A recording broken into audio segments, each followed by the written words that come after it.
Magandang araw, ako si Lucrecia Casilag mula sa opisyal na publikasyong online ng Regional Schools Press Conference.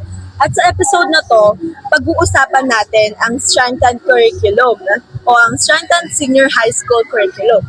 Ano ba ang bago at bakit ito mahalaga sa kinabukasan ng kabataan? Alam natin na ang edukasyon ay ang sandigan ng ating bansa, pero hindi lang ito tungkol sa dagdag subjects or oras sa klase. Ang bagong curriculum ay ginawa para ihanda ang mga estudyante, hindi lang para makapasa, kundi para maging job ready. Mas handa sa buhay at mas malinaw ang direksyon ng kanilang pangarap. Isipin mo, hindi lang ito tungkol sa grades, ito ay tungkol na sa skills na magagamit mo sa totoong mundo. Kasama sa core subjects ang English, Filipino, Math, Science, History, and Life Skills sa ilalim ng values at MAPE. Ito ang mga pundasyon para matutong magsuri, makipag-ugnayan at gumawa ng tamang desisyon.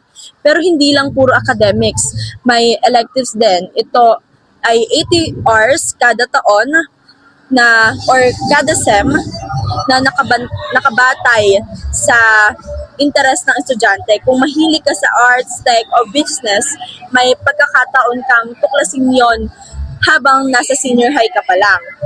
Samantala, ang core subjects ay may 160 hours para balance ang load. At syempre kasi hindi rin nakakalimutan ang well-being ng mga estudyante kaya may minimum na 29 hours lang bawat linggo sa school. Enough para matuto na malalim pero may oras pa rin para sa pamilya, hobbies at pahinga.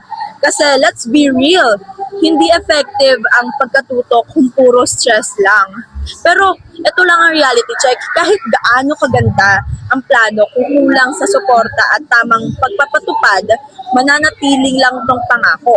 Kailangan ng maayos na gabay, trained teachers at sapat na resources. Kapag lahat ito ay naibigay, mas matatag ang foundation ng kabataan. At kapag matibay ang kabataan, mas matibay ang kinabukasan ng bayan.